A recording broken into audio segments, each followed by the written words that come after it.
வணக்கம் நண்பர்களே.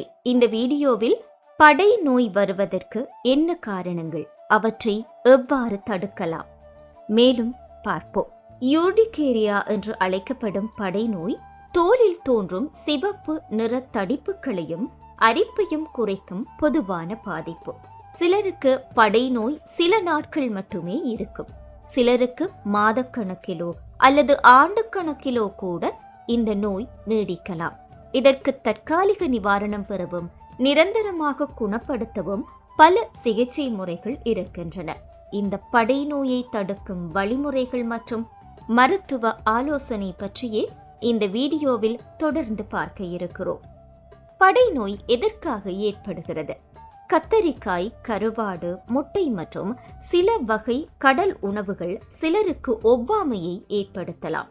சில நோய்களுக்கு உட்கொள்ளும் மாத்திரைகளின் பக்க விளைவுகள் காரணமாகவும் இந்த படை நோய் உண்டாகலாம்.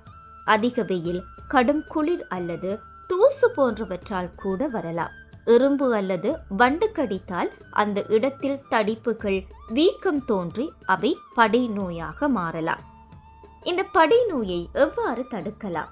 இது வெப்பமான காலம் என்பதால் தினசரி குறைந்தபட்சம் 2 முறை குளிர்ந்த தண்ணீரில் குளிக்க வேண்டும். சருமத்தில் ஈரப்பதமின்றி முழுமையாக துடைக்க வேண்டும். ஈரமாக மற்றும் வியர்வையோடு ஆடைகளை ஒருபோதும் அணியக்கூடாது. மற்றவர்கள் உபயோகப்படுத்தும் சோப், துண்டு மற்றும் ஆடைகளை ஒருபோதும் பகிர்ந்து கொள்ளக்கூடாது. எப்போதுமே பருத்தி ஆடை மற்றும் தளர்வான ஆடைகளை மட்டுமே அணிய வேண்டும்.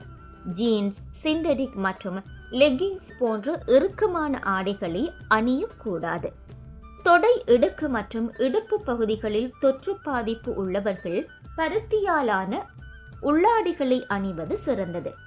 ஆடைகளை எப்போதும் வெந்நீரில் சலவை செய்து அதன் உள்பக்கம் வெயிலில் படும்படி உலர்த்த வேண்டும்.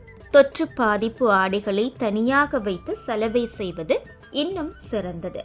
மணிக்கட்டு மற்றும் இடுப்பை சுற்றி அரை ஞான் கயிறுகளை இறுக்கமாக கட்டக்கூடாது. தண்ணீரில் வேலை செய்பவர்கள் வேலை முடிந்ததும் கை, கால் விரல்களின் மற்றும் நகங்களின் இடையில் டவல் வைத்து ஈரப்பதத்தை தவறாமல் துடைக்க வேண்டும். படை நோய்க்கான மருந்துகளை சுயமாக எடுத்துக்கொள்ளாது மருத்துவர்களின் ஆலோசனைப்படி பெற்றுக்கொள்வது சிறந்தது. மேலும் வீடியோக்களை பார்வையிட வணக்கம் லண்டன் யூடியூப் சேனலை சப்ஸ்கிரைப் செய்யுங்கள்.